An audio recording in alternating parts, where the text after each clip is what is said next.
right, good evening, good evening. If you have your Old Testaments with you, I'll be in Daniel chapter 3 in just a moment. Daniel chapter 3, and as you're turning there, you may notice a few big changes. One, I got a real haircut, and we're pregnant. Mostly Rachel, of course, but already it's just so happy with all the encouragement and messages. It's just a really cool thing. With that being said, it's already mentioned that the youth will be coming over to our place tonight. I guess it's kind of a way to see what we're in store for, right? Just here we go. But I did have the youth in mind, and although this is a one-size-fits-all lesson, I did have them in mind when collecting this sermon. But here we are in chapter 3 of Daniel. We're going to read together the first 13 verses, okay? So buckle in, and here are the first 13 verses of Daniel chapter 3.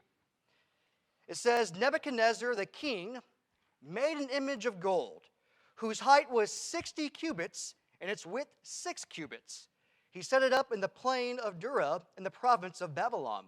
And King Nebuchadnezzar sent word to gather together the satraps, the administrators, the governors, the counselors, the treasurers, the judges, the magistrates, and all the officials of the provinces to come to the dedication of the image which King Nebuchadnezzar had set up. So the satraps, the administrators, the governors, the counselors, the treasurers, the judges, the magistrates, and all the officials of the provinces gathered together for the dedication of the image that King Nebuchadnezzar had set up. And they stood before the image that Nebuchadnezzar had set up.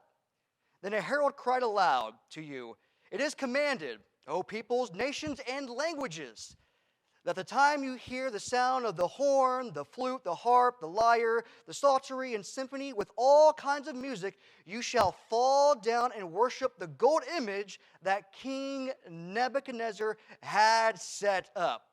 And whoever does not fall down and worship shall be cast immediately into the midst of a burning, fiery furnace. So at that time, when all the people heard the sound of the horn, the flute, the harp, the lyre, and symphony, with all kinds of music, and the people, the nations, and languages fell down and worshiped the golden image which King Nebuchadnezzar had set up.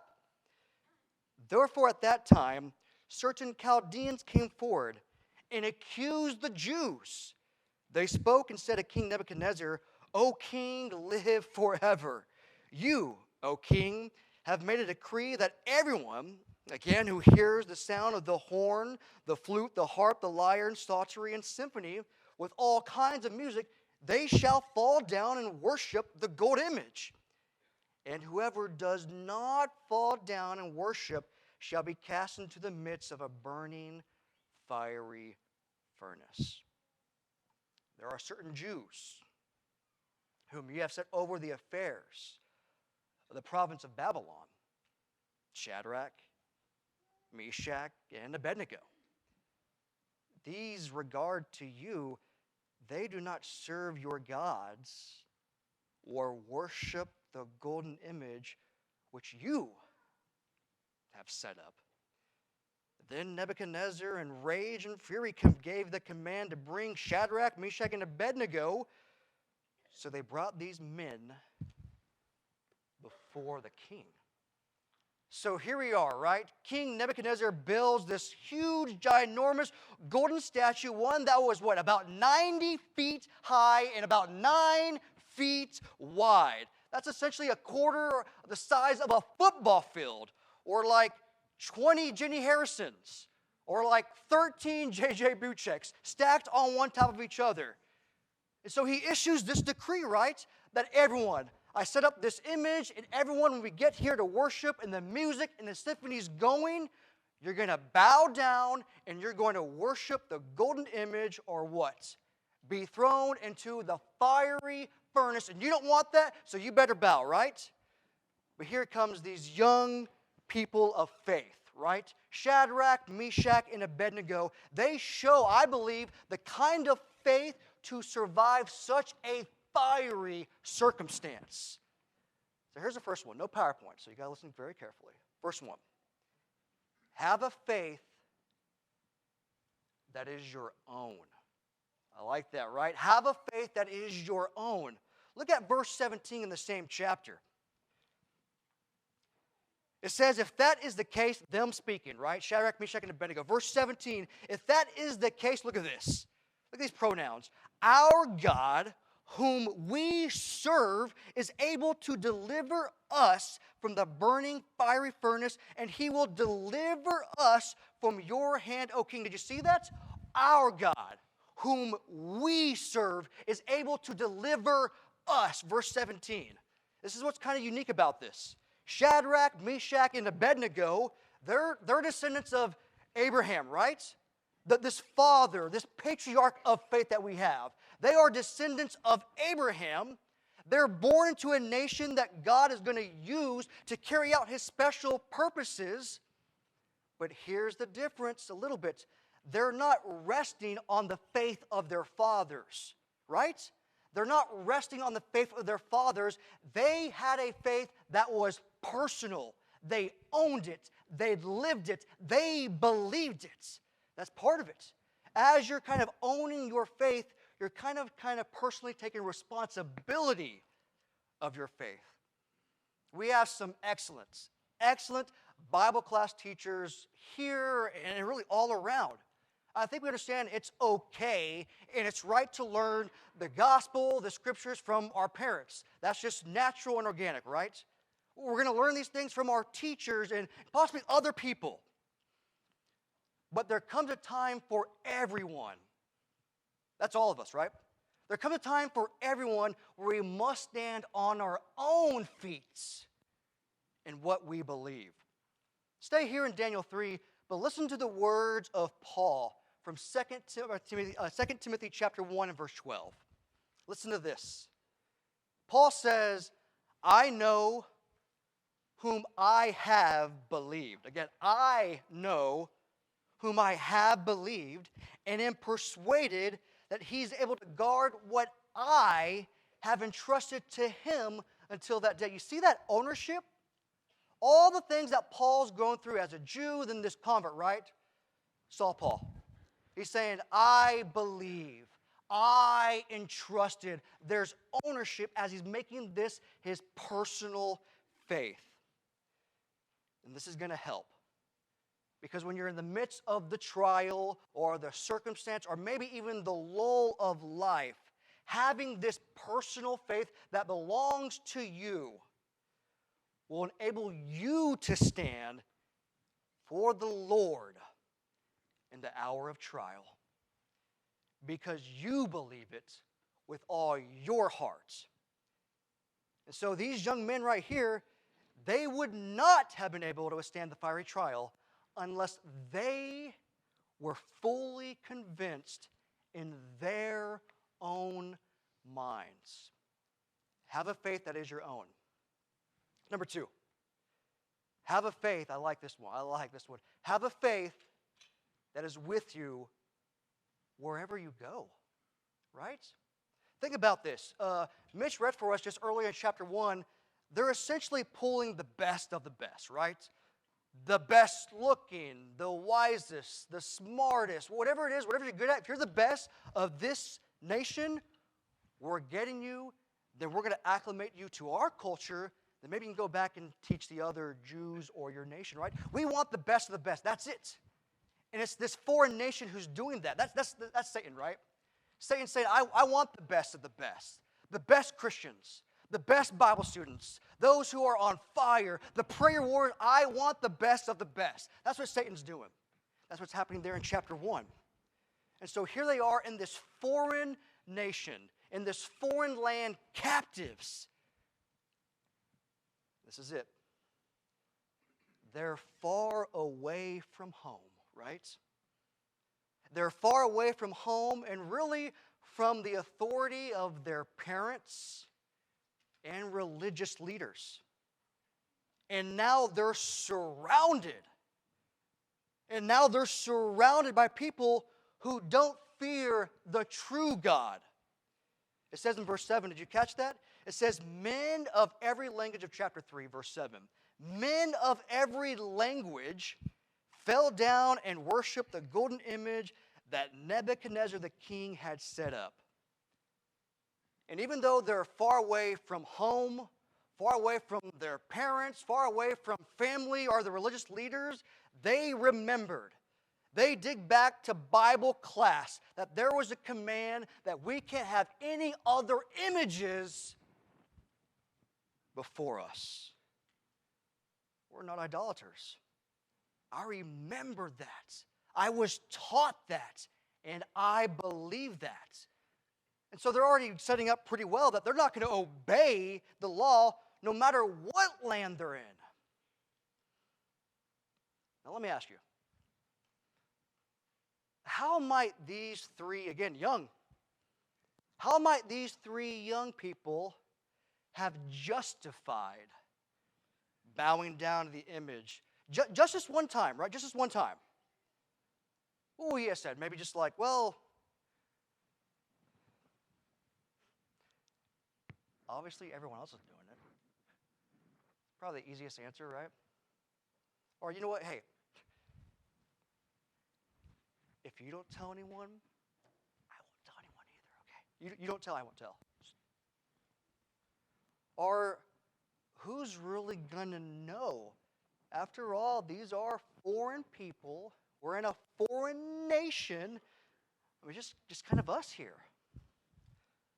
Or you know what? It's just one time, okay? Like I feel uncomfortable. Maybe you feel uncomfortable too. It's just one time, and we'll repent later. Or you know what? We'll explain it later. Or here's another one. I mean, there's various reasons you can say. Here's another one. Well, does it matter? Or if the true threat is that there's a fiery furnace over here, it seems to be pretty hot, that's going to kill us. If we just bow, we don't have to die, and then we can do the Lord's work, right? I mean, there's a myriad of reasons, but they're not going there. Even if this one time, they're still not going to do it, because this is what's key. And you're going to feel this when you go through middle school, high school, and college. As an adult, all of us see this. Our faith can have an impact on whoever is around us. Do you agree with that? Our faith can have an impact on whoever is around us. Look at verse 15. It says, now if you are ready, chapter 3 again. Now if you are ready, at the time you hear the sound of the horn, the flute, the harp, the lyre, the psaltery, and symphony, with all kinds of music, and you fall down and worship the image which I have made, good.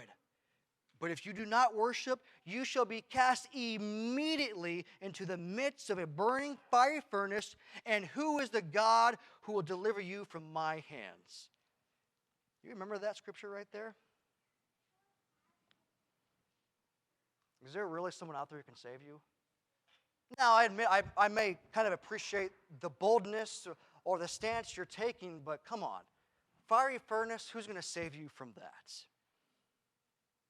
This is kind of the same question that Pharaoh asked Moses before kind of like the 10 plagues. He's like, who is the Lord that I should obey his voice?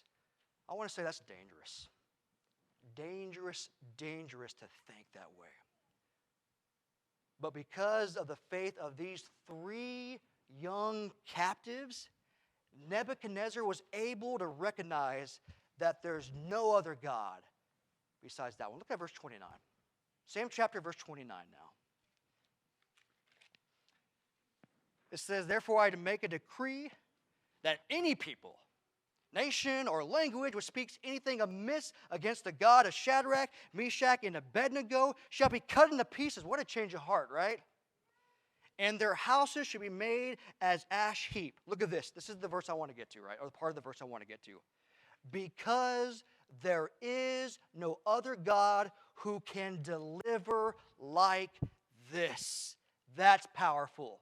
Because three young believers stood up and pretty much in front of a nation and now in front of a world leader, this king. Why? Because your faith can have an impact on whoever is around you.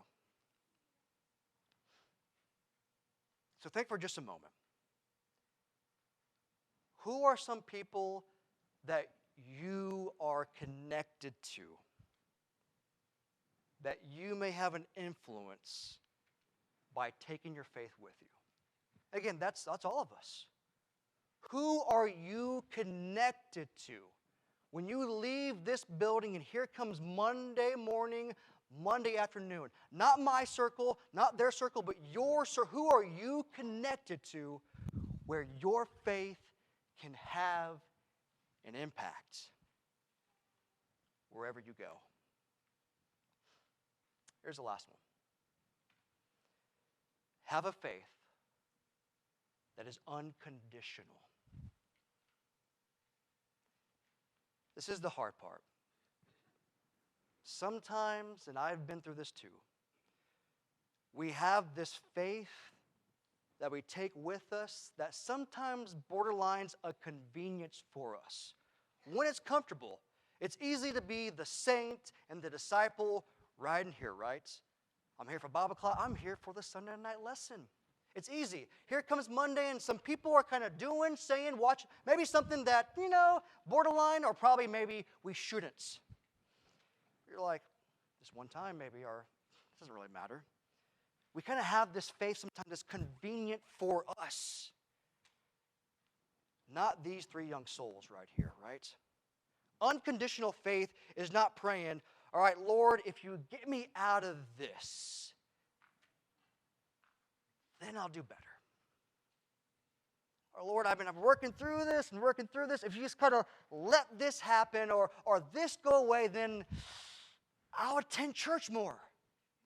Or okay, if we can just work out these details or get me out of this lull or this, whatever it is, I'll pray more.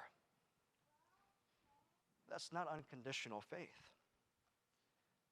This unconditional faith is staying true to Him even when your faith is being tested, in this case, by the fire. Look at verse 18 again. But if not, again, them speaking, but if not, let it be known to you, O king, that we do not serve your gods, nor will we worship the gold image which you have set up. We're not going there. We're not going there to fit in. We're not going there because it's hard. We're not going to go there because we just don't like it. We're not going there because we could possibly die and probably will die from the front. That's not us. Because I still believe in a God in spite the circumstance, in spite the scenario, in spite the situation that I am currently in, I serve a God who can deliver. And even if He doesn't in that moment, I still believe that's unconditional faith. We serve a God that can rescue. But if He doesn't right here, right now, it doesn't change because eventually we will be rescued. And this is, again, what's so fascinating. Here they are in this circumstance against other people, against a nation, foreigners, a king.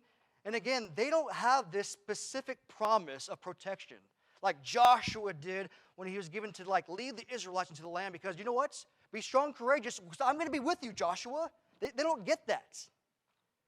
They don't get the assurances for Paul when he's given this personal safety in his journeys in Acts 18 or Acts 23. Paul, I got you. You do the work, I got you.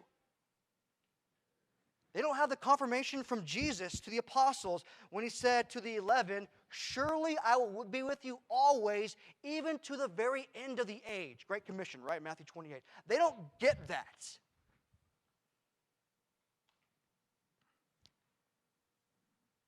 But they know who they serve, even if they don't get those specific promises in the fiery trial. That's unconditional faith, right? That's almost saying, God, I trust you in this moment. It's not my favorites, but I'm still going to serve. No matter no matter the consequences. You love this story, right? This is a great story. We have what? A faith that is your own, a faith wherever you go, and a faith that is unconditional. You know, I kind of think for a moment, and Tyler kind of dabbled in Hebrews this morning, but perhaps the same writer was thinking of Shadrach, Meshach, and Abednego. He had them in mind when he spoke of the others who by faith quenched the power of fire. Hebrews 11:34. This is the idea. God's power can do the same for you in the fiery trial if you have a faith that's your own. I appreciate your good attention this morning. We love the young folks, great people, but here we are as a ginormous, beautiful church family. If you've been studying, if you've been praying, you've been here worshiping, it's like, you know what, my faith's there, I'm ready to get next level in my faith because I'm ready, in spite the circumstance, to trust. This evening belongs to you. If there's some spiritual need that we can help with, we actually come now. We stand and sing.